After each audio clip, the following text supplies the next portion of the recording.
what is your definition of resilience?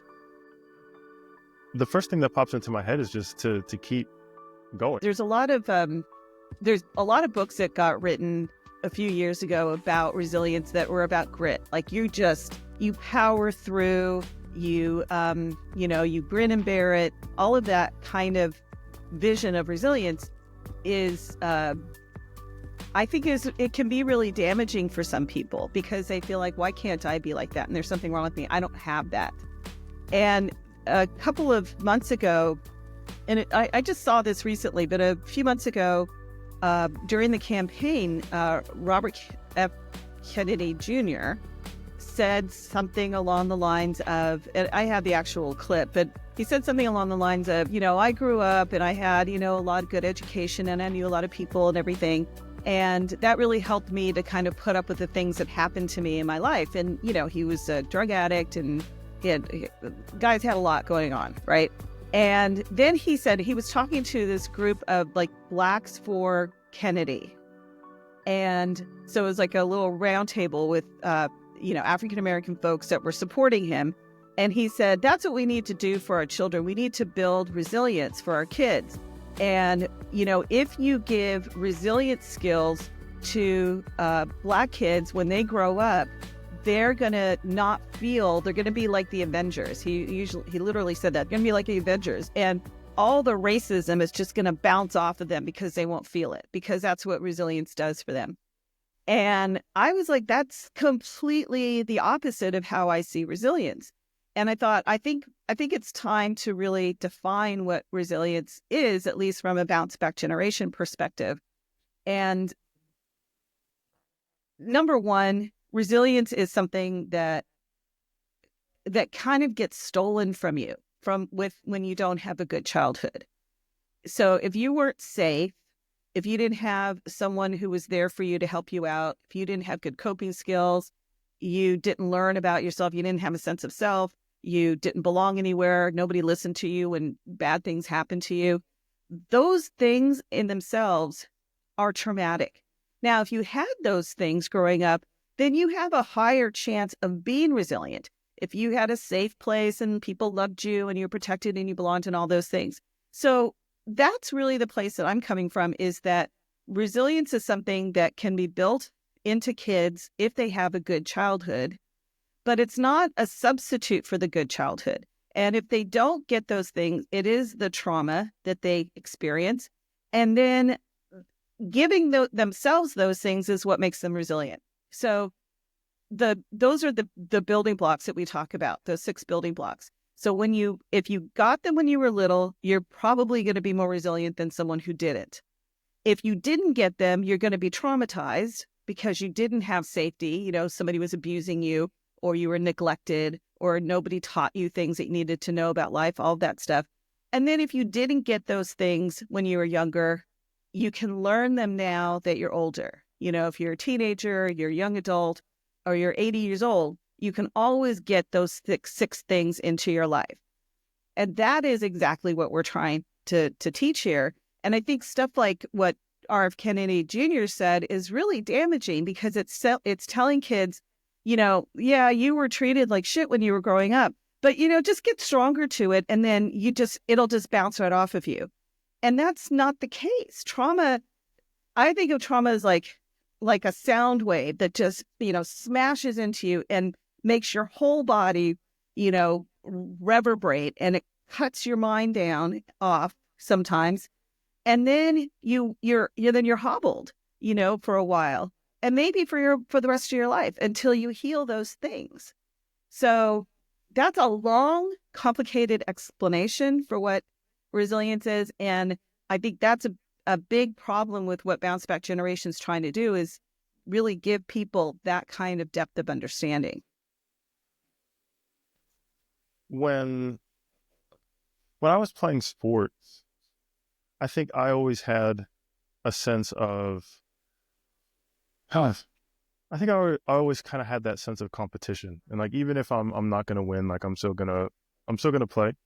But I think my reward system was a lot more clear, because you could tell in a game, you could tell at practice, but you can also tell in a game, the kids that quit like even on Mm-hmm. your team, and those kids on that team will quit, who probably aren't the fastest, who aren't the strongest, who aren't the most skilled, whose parents probably made them join the team.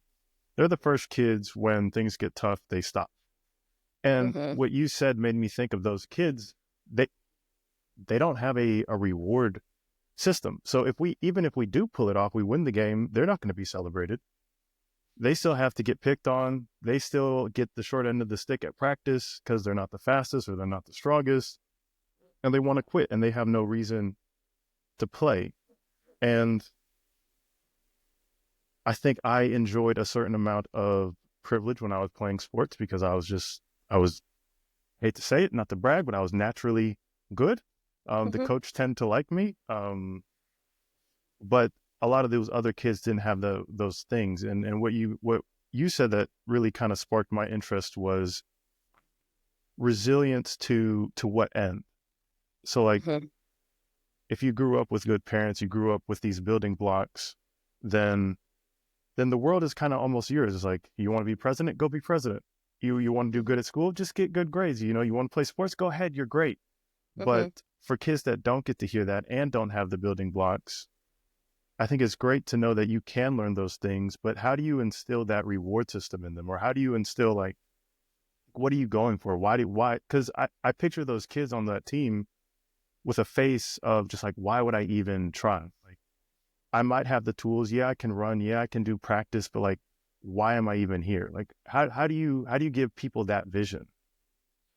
Well, that's the thing is, it's a double whammy because if that kid is going home to a really chaotic home or, they're being forced to do things because, parents don't care about what they really want or whatever, then that in itself start saps that capacity for reward. So reward system is really, dopamine, right? And dopamine, people think like, oh, dopamine makes me feel good. Well, it makes you feel good because it gives you a sense of anticipation that you're going to feel good. That's kind of a funny way of putting it, but it is the anticipation of the reward is what makes the dopamine make us feel good. And if you have a life of everything that I try to do fails, I'm not good, and then I go home and there's nobody there to pump me up and help me feel better about myself, then you not only do not have that sense of, having a home where people love and care about you in the way that you need, but you also have a faulty system now. And that's what people don't understand. And so then they blame themselves, like, why am I so weak? So how would I instill that sense of reward system is you have to get, like, the coach needs to get around the kid and say, the fact that you showed up today is a reward in itself. For me, I feel so proud of you. You're accomplishing so much because I know this is hard for you. For a lot of kids, just having the recognition how hard this is for me, and that you see that I'm struggling or that I'm trying to climb this mountain, and you're making it an accomplishment in itself. Um, if the kid has relationships on the team where just they're going and they're going to be with their friends and their friends are supportive, and it's not the typical, oh, you missed that play or whatever, and you're so bad at this and you suck and all that, then now, again, you've reduced that sense of not only reward but just the basic need that you have to just feel like you belong.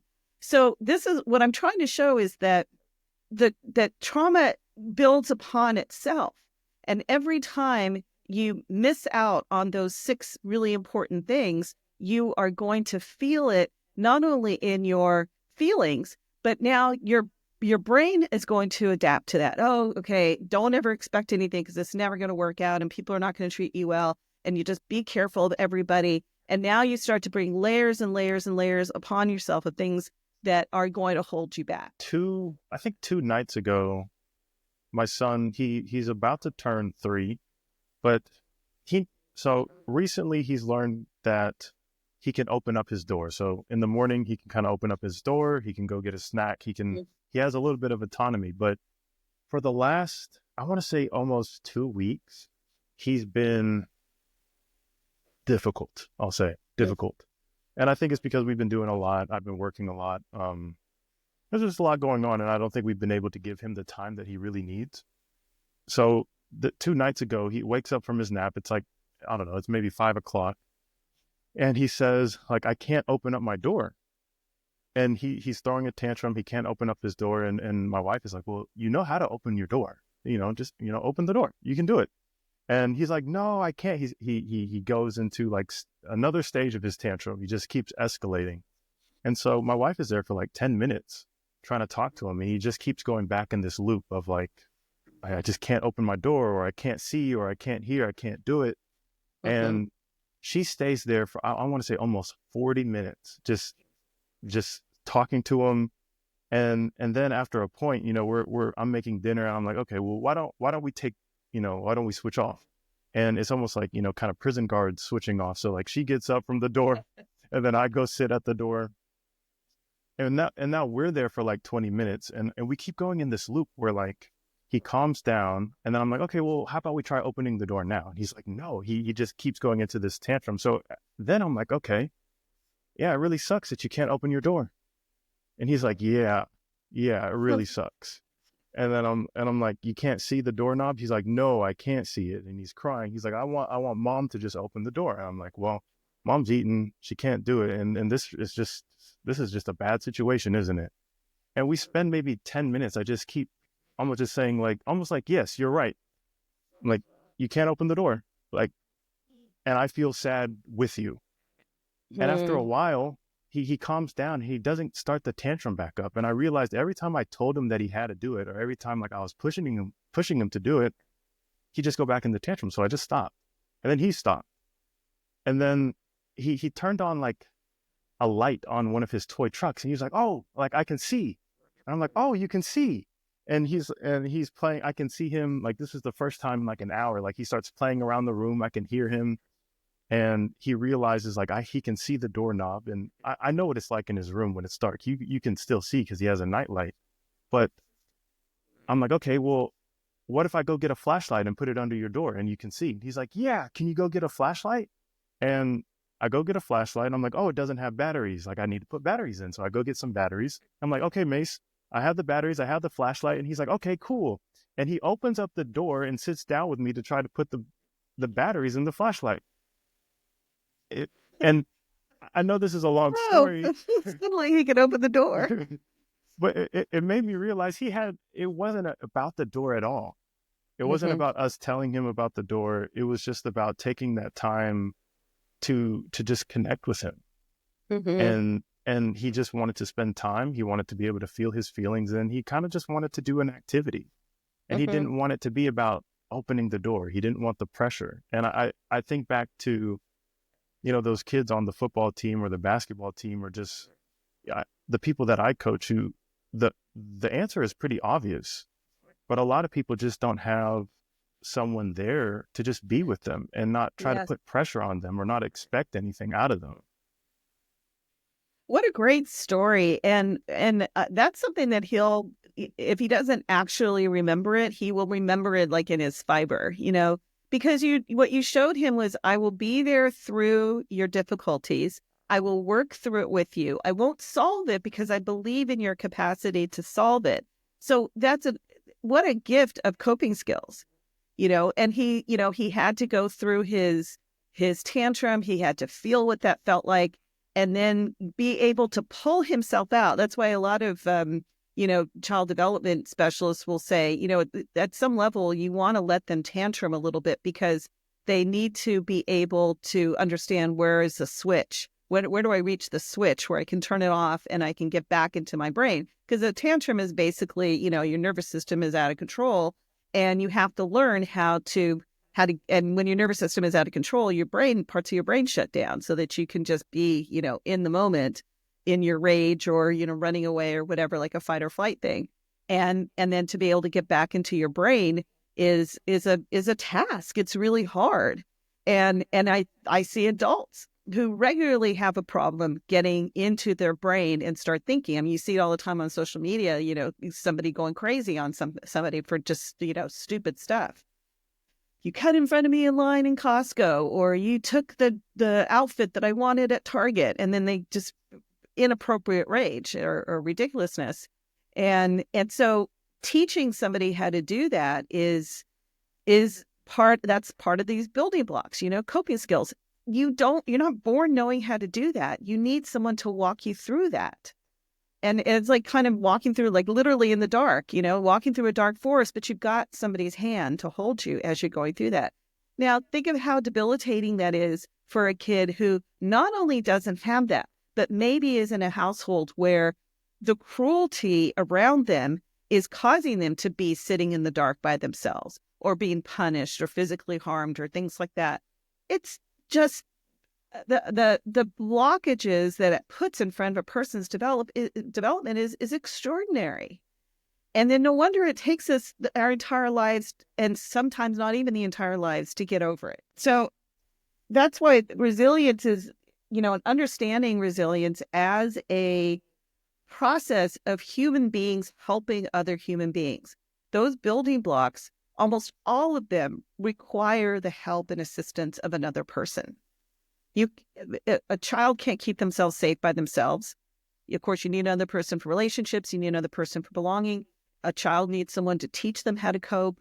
You need someone to listen to your story, and you need help to build up a sense of self and self-confidence. So by the time it was all set, this whole from start to finish was said and done, it might have been, I don't know, an hour, 20 minutes.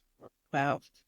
And there's been multiple times kind of throughout the week where we've kind of had to sit down for about an hour with him as he kind of I don't know, I think it's just a phase, and he'll go through these once in a while. But it did make me realize, like, an hour in some ways is nothing. But in other ways, I can see a scenario where you have work, you're trying to cook dinner, maybe you're a single parent, maybe you have you have another kid going through the same thing. You have 3 kids, you have 4 kids. Yeah. So many things could be going on where that is like your kid not being able to open up the door is just not a priority. And in reality, it might not actually be the priority, and it's not the kid's fault, but they never get that hour that they need to open the door now, but to, metaphorically open doors in the future. Yeah. How do we help kids like that? I mean, that breaks my heart to think that there would be a child sitting, for an hour and a half trying to, let's say that the door was locked and they couldn't open it and it was completely pitch dark. How traumatic that would be. Instead of being a learning experience, it would be a traumatic experience. When he started, my initial instinct was, he'll come out when he's ready. Mm-hmm. And I think that might be the stereotypical male, throw him in, he'll figure it out. You'll leave him alone, Yeah. he'll do it. Yeah. But seeing my wife just take the time to sit down there, it really inspired me. It made me think, like, wow, like, we have the time right now. Like, why would we not do it? And I definitely think a lot of the problems that I saw, especially in my early adulthood, not to put any blame on my parents, because they had actual things to worry about, but it just makes me think, like, just taking an hour to give to somebody, like, could really make a difference for them. And when you said that thing about, the kids on the team and just having the coach take 10 minutes to just talk to a kid. Yeah. Like, it almost takes nothing, but we live in such a fast-paced thing. We all have our goals. We all have the things that we want. And I think some of us, as me included, like, I just don't think about it sometimes. Yeah. But that's part of, I think, what we try to do when, like, for example, when I interview experts for the other podcasts, I oftentimes I've kind of slacked off on doing it lately, but I've asked them, who made a difference for you growing up? Because it's such a great way to show how these little things that other people did in their lives while they were growing up, the other person probably forgot about it. The auntie or the grandma or the parent or the teacher or the coach. And they'll say, they said something to me. They recognized something in me They guided me into something that ended up being the gift of my life, you know, the career that I do, or the understanding about myself. And you know, I have a story about when because I was on my own when I was 17, and I got a job at a apartment complex. And this it was in Southern California, and like famous people lived there and stuff. Like John Stamos lived in one of them and stuff. But there was a murder, because there was a lot of drug dealing and things like that going on, like wealthy people drug dealing. And it was like the guy that got murdered was like the son of the president of Guatemala or something, and he was drug smuggling. Anyway, but so I was very vulnerable. Oh, I wonder what happened to my. Oh, so I was really vulnerable at 17, and didn't really understand like when people were when men were approaching me and things like that. And there was this older guy who came into the office. I would, sit there and collect rent and write the receipts and stuff like that. It was like a apartment leasing job. And then I had an apartment there. I had a little studio apartment that I got as part of the pay. And so this old guy came in and he would talk to me. And one day he came in and he said, "I need to sit down and say something to you." And he said, you're a very special young lady. And I want you to never think that you have to do anything for any of these boys or these men, or, and you protect yourself and you deserve it. If you ever need anything, I'll be here for you. And just knowing that there was like a grown up, because at 17, I thought I was all grown up until scary things happened. And then I realized I don't know what the hell's going on. Just to know that somebody cared and saw me as a person and not as like, oh, the young girl kind of thing, like the vulnerable young girl that we can ask out. And these guys were always asking me out, and they were like married and they would ask me out and things like that. And so that was just really a special thing. And who knows if that guy even thought about it too much. He was just like an old grandfather who's just thought this girl needs somebody to watch out for her. If we saw how valuable that is, I think more people would do that be that coach, be that teacher, be that neighbor, because those are those little moments that you remember for the rest of your life and take you to another level. What would you say to the person on the receiving end of someone trying to help or someone trying to be there that's not quite trusting or not quite ready to kind of let someone in at that capacity? Yeah. I think that's a huge issue, and it's a righteous one, is the way I see it, is because for a lot of people who grew up in chaos, trauma, adversity, whatever you want to call it, people have been really bad to you. And you have a reason to have your guard up and be very, very careful about other people. And we actually interviewed an expert on relationships maybe a year and a half ago. He was really good. And we talk about that, like how to understand whether somebody is there for you. It's a real relationship. And one of the things that you have to do is keep yourself guarded, but never, don't just leap into stuff and say, oh, I need somebody, so I'm just going to start trusting. But you can test relationships. You have to stress test them. And you want to see how other people respond to you, how they care about you, how honest they are. You need to trust your gut. Although for a lot of people who are traumatized, their gut is maybe off kilter. Ask other people around what they think of that person. Gather as much information as possible. But I think the thing that you're looking for is authenticity. And that can be, people can pretend to be authentic, particularly when they're narcissists or even psychopathic. They can feel like they're being really real. And a lot of people who might take advantage really know how to make you feel good as a way to kind of control you. So it's that thing you have to trust but verify. And over time, you're going to learn how to trust. But you also, I think, have to look at yourself and ask what your expectations are. Are you expecting people that you don't know to save you? Or are you expecting people that you do know to always be there for you? And neither one of those things is realistic. And So the process of building relationships is something that people who grew up in trauma have to learn how to do. And it's a process. I What mean, about what would you say? Like, what would your advice be? Because I know you deal with a lot of people too that. probably, I guess, mostly the same. But what about the notion of like being a burden or like not wanting to ask? Like when you kind of know you might need some help or you know you need somebody and you might have people there, but like that whole thing where you don't want to be a burden, you don't want to ask for help. Like what would you tell people that feel that way? Yeah. You know, you have to have some self-awareness about what does it mean to be a burden. What do you call it? Is calling somebody when you need to talk to someone a burden? Um, Sometimes it is. And you have to be able to put yourself in the other person's position and say, do they have the time? Do they have the capacity?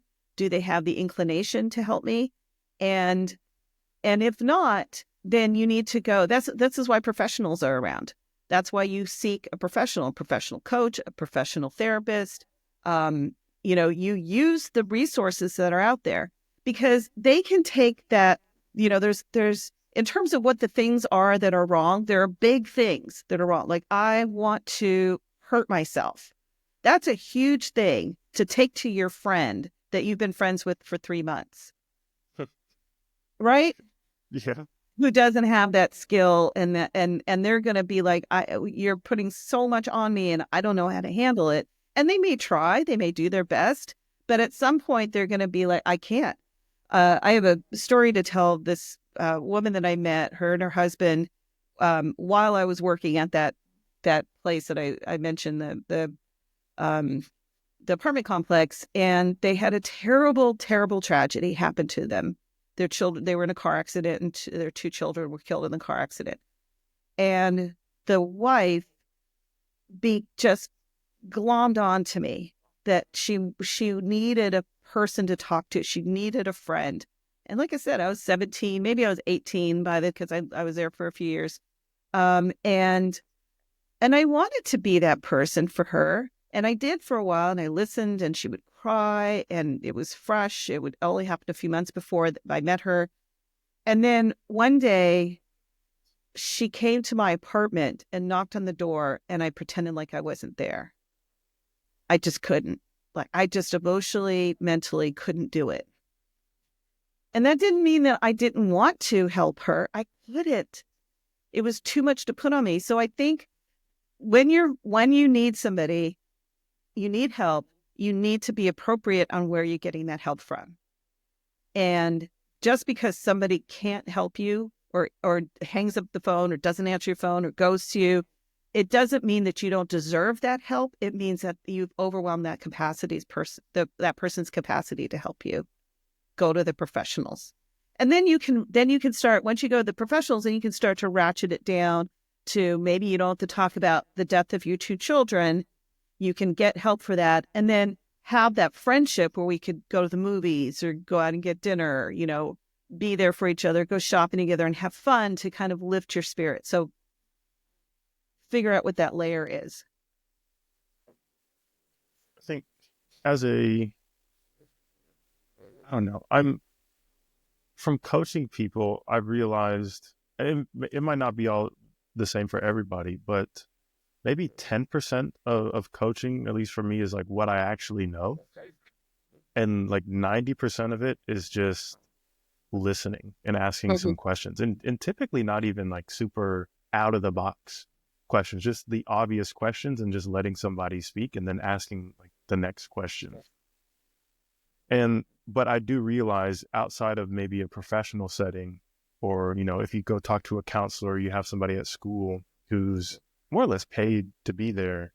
Like sometimes like, I get what you're saying. Like people don't have like an hour, they don't have 2 hours.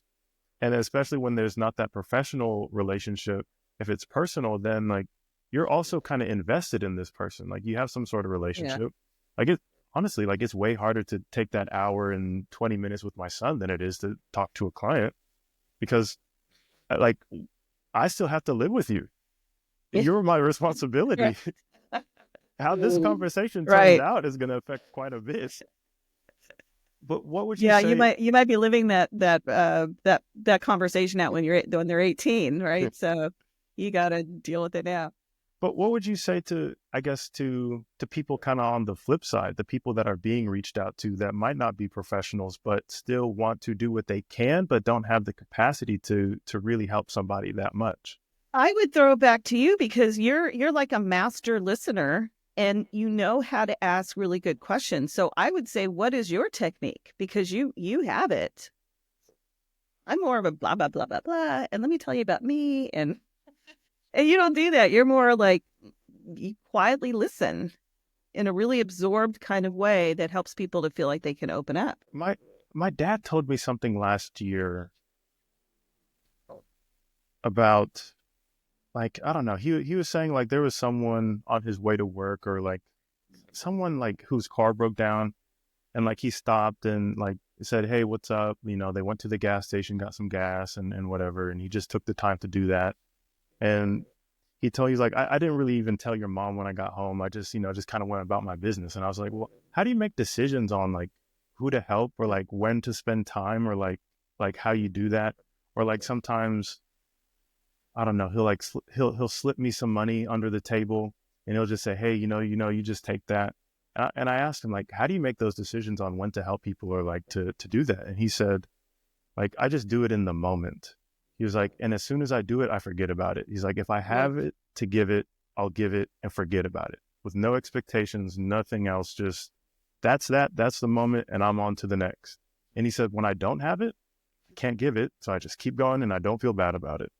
Mm-hmm. And I think when I come into contact with people who, they need to talk, or maybe like I'm on a sales call for coaching, and, they get on the sales call, but they don't have a job and they just need to talk. And I kind of think like, okay, like, are my kids taken care of? Is my wife taken care of? Like, are we good? Do I have an hour? Like, let me check how much time I have. And then let's just spend this time talking about what you need. And I'll listen and maybe try to give you a couple of pointers. And then that's that. And if I have the time, I try to do it. If I don't, then I try not to feel guilty about it, Mm-hmm. because it just can't happen all the time. But when it Yeah. can, I think you try to do what you can. Yeah, I think so too. But I don't know that everybody um, feels that way because for some people it's a zero sum game. Either I'm winning or I'm losing. And so if you're taking my time, I'm losing. Even if I don't really have anything to do, but lay on the couch and watch a show or something. You're still getting something from me, and what am I getting back? So there's a lot of people have that, and I'm not criticizing, and I'm just saying that there are different types of people. Some people feel really good. I had this conversation with my son because I asked him to help me with like the Christmas tree, and he was like, he doesn't care because he's a teenager, he doesn't care. He's like, oh, whatever, like, and I said, sometimes when people ask you to do things, it's because like he's really strong, so you can help me carry it, you can do things like that, and he sees it as like you're making me do something. You're asking me to take time away from playing my guitar or whatever. And so I'm losing out. And I said to him, no, you can see it the way that I see it, which is that you have something to offer. And when you have something to offer, people need you. That's a good feeling, to be needed and to have something valuable to give to another person or to give to the world. And not everybody sees it that way. So you have to kind of be able to know that about the people in your life. Are they the kinds who really feel good when they give you something, which I think you're like that, I feel like that, or do they always feel, even when they're giving something, like you're taking something away from them? In my relationship with my wife, I think, honestly, I think that's probably the relationship where that pops up the most. We used to get into this big argument. Like almost every argument that we had would lead back to this, like, well, I did this today and I'm tired, or like, I took care Mm-hmm. of the kids, or I worked this much, or I cooked dinner, or I cleaned the dishes, and like me, like, and every time we got into anything, it basically came down to like, we're exhausted and I feel like I've done more than you. Mm-hmm. And And, keep it like a running tally in your head. Yeah. and I remember one day I just like we were in that argument, and I just stopped. And I was like, you know what? We've been through this. And I just stopped talking, and that was not the right thing to do, but it got us in the right direction. Um, Oh, because because if I would have known how to have that conversation, I think I would have had it, but I didn't. But I knew what we were doing wasn't right. So I just hmm stopped. And I think later we kind of came up with this method where instead of going into that whole conversation, we would ask each other, like, what do you need? Like, what do you need? And like, can you do that? And then if you do that, can I do something for you? And I know maybe you shouldn't have some transactional aspect to your relationship, but it's worked really well for us because hmm just like what you're saying, sometimes people feel like, well, if I give all I have, or if I give you an hour, if I do this, then like I'm going to lose out on that hour. I'm going to have less time for me. I'm exhausted. I'm tired. Yeah. What And about me? Yeah. I think for those relationships, ironically, with my wife, we kind of have that sometimes, but I think knowing the person is good, knowing where you're at, knowing how full your cup is, but then going into your interaction with a clear, like, hey, like just being honest with them, like, hey, I need this right now, and like maybe we can work this out, like maybe we can work out some sort of deal or negotiate, but hmm this is where I'm at, and I can't do this, or Yeah. this is where I'm at, and I can do this, but I'm gonna Yeah. need this later, and just being upfront about that. Yeah.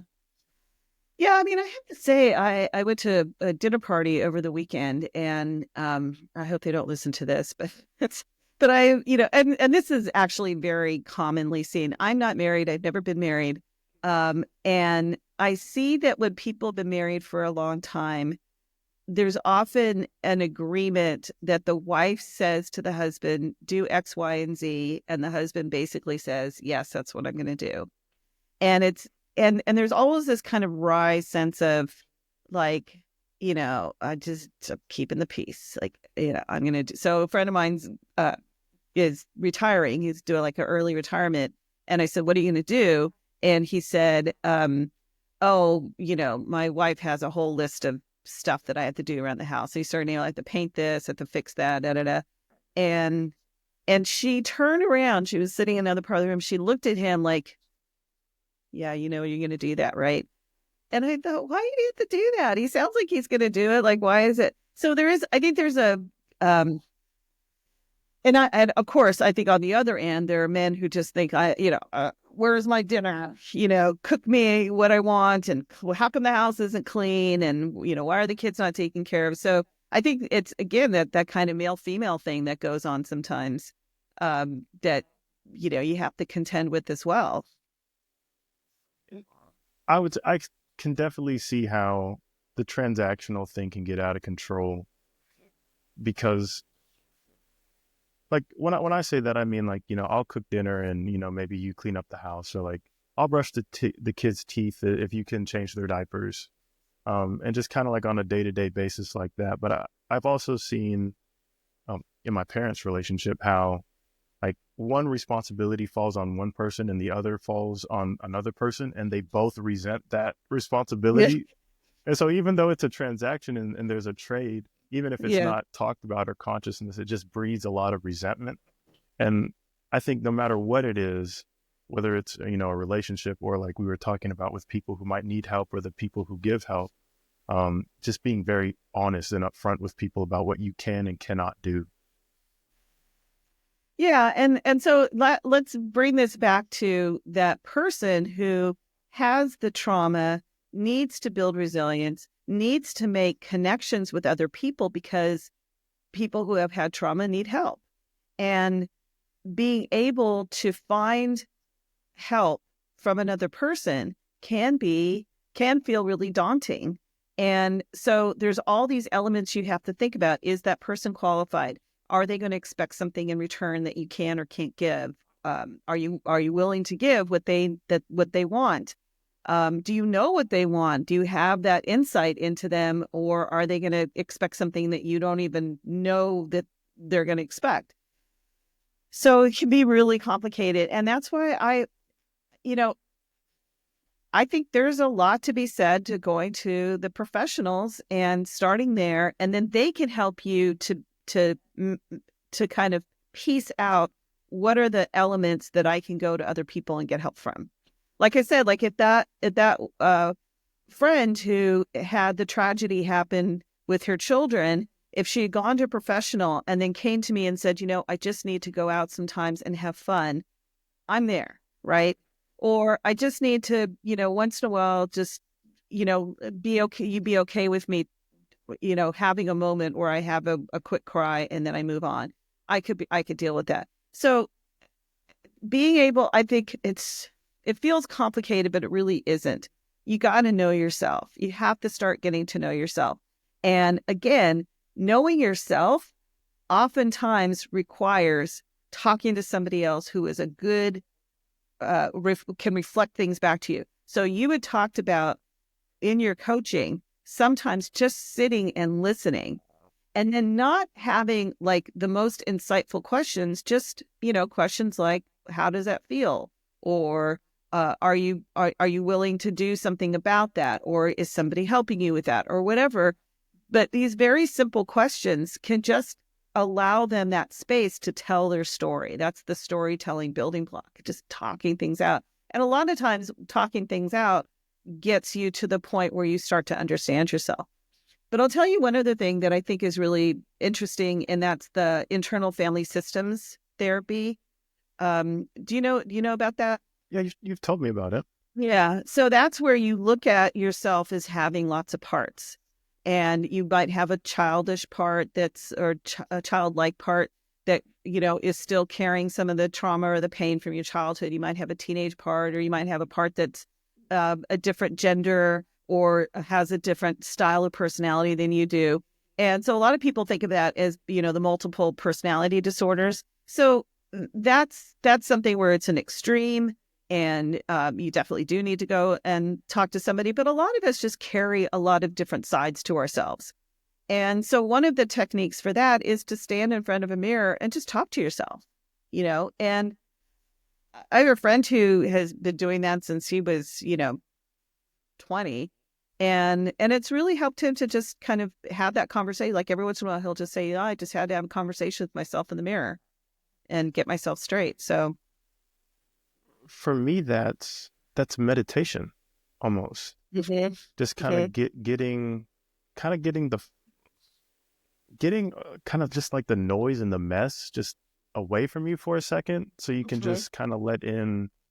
Almost, I know I don't want this to sound too woo woo, but just letting in what is and just working with what is and working with what is right now. Do you meditate? And not formally, but I Mhm. think at least once a day I like to try to take at least 5 or 10 minutes here and there just to kind of sit or think or just walk. Um, because a lot of the time, almost I've almost had to learn how to kind of coach myself. Mhm. So if I can't talk to my wife, I can't talk to my kids with issues. But if she's busy with the kids, or she needs to take care of herself, or I've been on calls all day, I've been working all day or whatever, then I know that if I can find maybe 10 minutes just to sit with myself, then whatever's stressing me out or whatever's on my mind, I can start to kind of work through, I can sift through it Yeah. and then kind of just get back on track for the day. And it doesn't have to be this thing that takes an hour all day, or I'm in a bad mood all week. It can just be 10 minutes. I just think about what it is I'm trying to think about, just clear headed, breathe a little bit, and get back to whatever I'm doing. That to me is meditation. And I just think people, they think you have to sit cross-legged and your back up and put your fingers like this and the whole thing. And I don't think that that's always necessary. I think you can build up to stuff like that. That's if you want to like transcend, the dimensions or whatever. But and I've done all of those kinds of things, including, sitting for long periods of time and doing a process and all of that. But I think meditation is simply allowing your brain and your body to get calm and, like you said, like open up to whatever's out there. and it's not that complicated. You can sit in your car. I mean, not while you're driving, obviously, but like go park somewhere and, you know, stare out the window. And you know, it's funny. Did you ever do that when you were little where you would just like stare? I still Like do. that stare thing. Yeah. Me too. I think that's meditation. That's like you're even as a child, you know, you need to do that. Like, okay, I need to just go. I was thinking that, like, you know, being little and literally just like kind of slack jaw, just like, and then somebody walk by and you're, you know, hey, what's, and you're just like, nope, not going anywhere. And I think that's very, it feels great while you're in it. Why can't that be meditation? I think you bring up, well, for me, you bring up a really interesting point around meditation, that people think it has to be like this specific thing. And at least with a lot of the people that I come into contact with, they think the same thing about therapy. Like there's some sort, I guess, the stigma around therapy, but a lot of people just they don't like just the idea of it, or they don't like, and even with coaching, they don't like the idea of paying someone to listen to them, because it, Yeah. like, I think they have this idea that it's almost sad, or like, I don't have anybody in my life, so I have to pay Right. somebody. But what do you say? How do you get over? What do you say to those people? How do you get over that hurdle where, like, whatever you have to do, you find someone that you can talk to? Yeah. I mean, wow. You know, again, there are layers. You may have, you know, you may not have like a best friend to talk to, but anyway, even if you had a best friend to talk to, is what you're talking about something that your best friend can actually help you with? That's why you go to a therapist, because yes, they just sit there and listen to you, or just sit there and listen to you, but hopefully if you get a good therapist, they're doing a whole bunch of stuff in that listening. One of the things that people don't realize is that a really good therapist for a while can model some of that communication that you had with your son, that he got to experience at 3 years old, which was, I'm going to be here while you talk through things and figure things out. And I'm going to, you know, sit with you in the darkness that you're feeling, and the tantrum that you're having, and that jumbled up mess that's going on inside your mind. And I'm going to walk through it with you. That's what a really good therapist is doing. And you may not be 3 years old. You may be 30 years old. That is extremely valuable. So and that's that, to get back to the building blocks, what you are doing when you get older and you have that trauma that didn't get resolved is you are seeking ways to feel safe again, or maybe for the first time in your life, to feel what it feels like to have a good relationship with someone where you say something, they say something back that's caring, you say something back that's caring, you look out for each other, you feel responsible for each other, where you know, learn how to cope and you learn who you are, and you feel like, hey, I'm part of this planet and I'm not a weirdo because I had a hard childhood and I don't know how to behave. And you get to talk about things, and in that talking, you telling the story of your life and what happened to you allows you to be the storyteller. And when you are the storyteller, you may not tell it great the first time, but if you talk to a therapist, and then you talk to maybe a coach, and then you talk to your best friend, and then you talk to your parent who did the thing to you, and then you talk to your kid about what it meant, eventually you will craft a story in which you are a hero, where you went through a hard time and you worked through it and you figured it out and you came out the other side, and now you can do things differently. And I don't know how I think we're built as humans to do that. Now, not everybody needs to talk. Some people need to write it down. Some people need to sing it out. Some people need to express it through dance. We all have a different way of expressing that story, but you've got to tell it. Do you think it's possible? And if, I guess, maybe if it is, well, I'll just ask the question. Do you think it's possible for people to do that without people? Or to what extent do you think you can kind of make progress up until a point until you have to kind of find somebody to talk to, or find somebody to tell your story to? I can only talk about my own experience because I think everybody is so unique in their internal world, you know. Um, for me, the I think I would have gotten a lot further in a shorter period of time if I would have talked to somebody about some of the things that were going on inside me because I jumbled it all up. Yeah, I mean, things were, it was like, you know, like those old telephone things where you'd like, you know, you put the line in one end and then you'd hook it up to another. I mean, I had these neural connections to things that didn't make any sense at all because I didn't have anybody to be like, huh, what are you actually saying? And then I had to, I would, when I would talk to somebody about it, I would have to put it into a context that made sense to the other person. And that required self-reflection. But when you keep it inside, I think you keep it a big old mess and you don't even know what it is. It's like, you know, rummaging through an attic. So what was your original question? Like, how do you do that? Can you do it on your own? I'm sure some people do.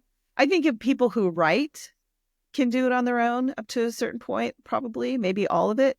You know, if you find a way to self-express where you get it out, and then you have, you know, writing is reflective because someone eventually is going to read it and have something to say about it. Painting or art, I mean, any kind of art, any kind of self-expression is going to have a reflection back if you show it to other people.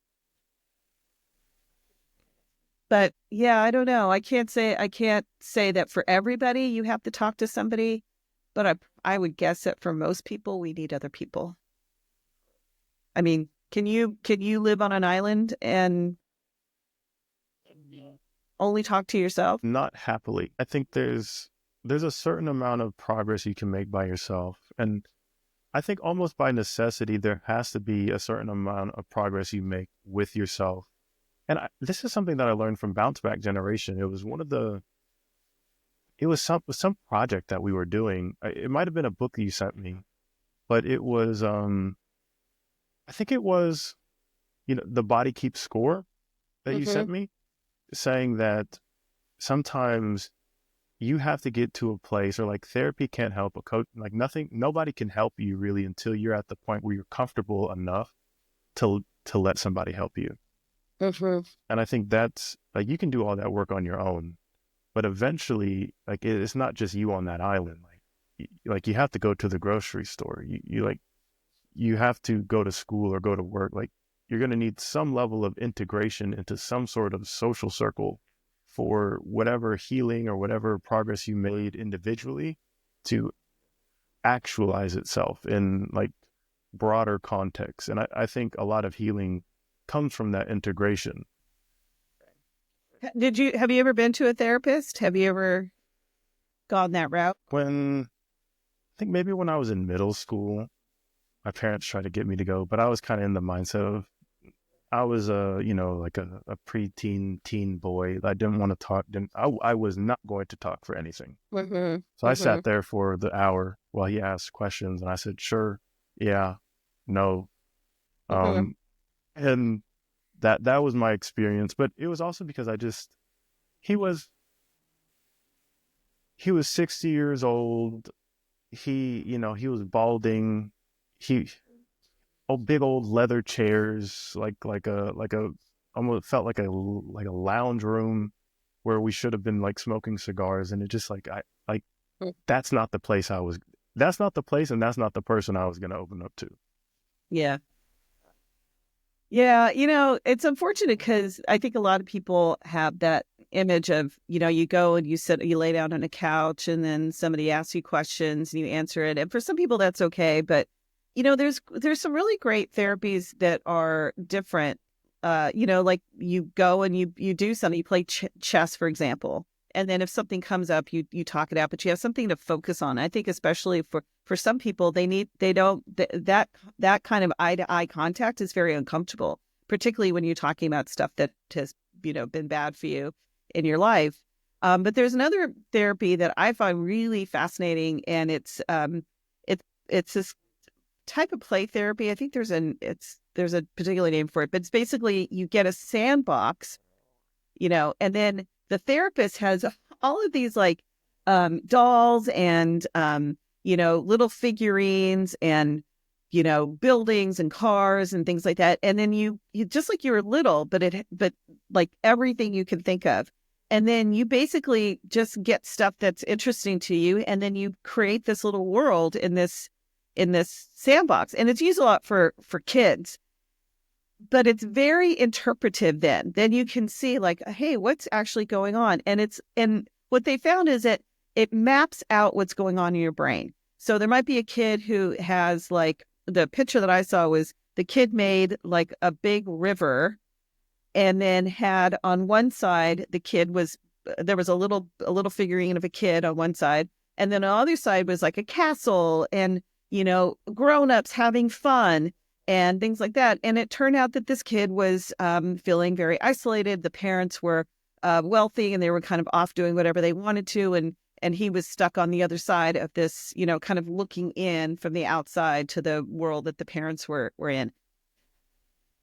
It probably would have taken a therapist a year to get that kind of feeling out of this kid without having that capacity to just model it out, just like how you feel. So there's lots of different ways where you don't have to actually talk, which some people just don't feel comfortable with. But there's a lot of stigma. I get it, for going to a therapist, or I have to see a shrink or a psychiatrist, and that means you're crazy. There's something wrong with you. You're weak. And that's kind of brings me back to the whole thing about, resilience. Resilience, not being resilient to something doesn't mean you're weak. It means that you didn't get those foundational things that you needed early on. And now you have to build them yourself. And that takes strength. That takes incredible strength. It takes a lot of work. It's a heroic job to do. Because somebody didn't do it for you who should have, parents or society or however, we want to look at it. Circumstances conspired that you didn't get it. And now you're doing it for yourself. And if people could see that as this heroic journey that they're on, where they have a helper, someone shining the flashlight under the door, like what you did for your son, that is, I think, hopefully people could start to see it that way and not see it as like, I'm weak. You are not weak. You are doing what humans do when they don't get those very foundational things that we all need. People who don't get safety and protection and good relationships and coping skills and don't know who they are and nobody was there for them when they were little, they have a lot of work that they have to do later on. And it's not fair. It just is. But get the help that you need, because you will be strong after that. You will be resilient. You will have the capacity to handle life. And I think what the other thing is that people don't realize is when you do that work, you gain so much depth to yourself. You become a rich, just incredibly deep person who has a lot of knowledge, self-knowledge, and knowledge about the world. And you live a more meaningful life. If I could just add something for anybody that's listening and maybe not ready to take that step, that a great kind of maybe half step to take is content. Like, I know Bounce Back Generation we're making this podcast for one. Bounce Back Generation makes content. I make content. There's, I don't know how many thousands of people out there creating content just for you. So you don't have to go into that office or go find somebody or talk to that best friend. Like you can literally sit in your room nowadays, just go on your phone and kind of find someone to kind of talk to. And it might not be as good as being in the room with someone, but I know for me, when I wasn't ready to talk to anybody, like that's what more or less saved my life. So I had a bit too much pride. I had too much ego. I was too hurt. I didn't have great I had decent social skills. I just was too scared to use them. And so I'd go on my phone or I'd go on YouTube and just do a quick search and listen to hours and hours of just people talking about just stuff I was interested in. And it felt like I actually had somebody there when I was just kind of in that apartment alone doing Lord knows what, but I had someone in a way. Yeah, and you recognize that you're not the only one who's feeling those feelings. What a relief it is to be not the only one, and to recognize that no, that human being is like me. I'm not alone on this planet feeling all these weird feelings or uncomfortable feelings or confusing feelings. Yeah. Probably one of the worst times of my life, but also one of the most exciting because like you said, I realized like, hey, I'm not alone. There are words for this, there are terms for this, like people Yes. experience this.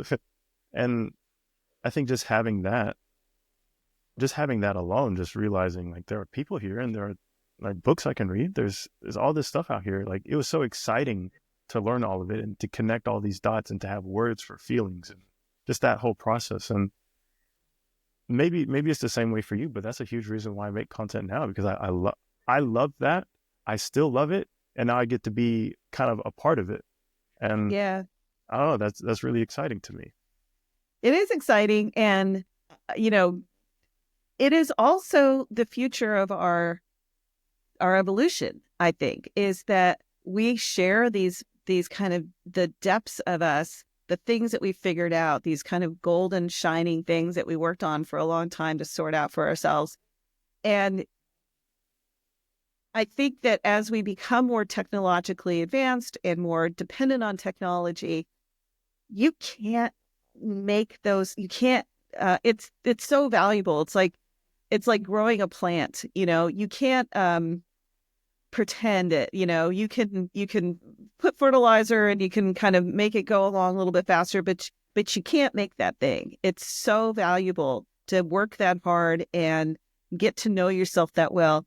And I guarantee you that if you start to dig in there, you're going to find all these gems like, oh, I didn't know I thought like that, or I had this inside me. And this, you know, there's a whole world of goodness inside people, but they have to have the bravery to look at it. And a lot of times, a lot of the, you know, badness that comes out is because they're so unaware of what's actually going on inside. And so they react in ways that are just like, hey, that's not even me. But where did that come from? It's just unrecognized, unprocessed stuff. If you don't process it, it can come out in a negative way. If I could add a call to action to anybody listening, to next time you scroll past a bounce back generation post or just a post in general about something that you might be interested in, just take a second to explore it a little bit. Don't keep going in that cycle. Just Yeah. take a minute. There are a whole bunch of resources out there. There are a whole bunch of people out there that want you to come on this journey of self-exploration and want you to be here. And we welcome you. And just be a part of it. Yes. And if you would like to, make some content for us, as you can see, like on our YouTube channel, we have content from dozens of people who are just expressing one or another part of what they are learning or grappling with or whatever. And it's great. Your pain can be somebody's, or your understanding of yourself can be somebody's, light bulb. Oh, good. Comment and subscribe. Yes.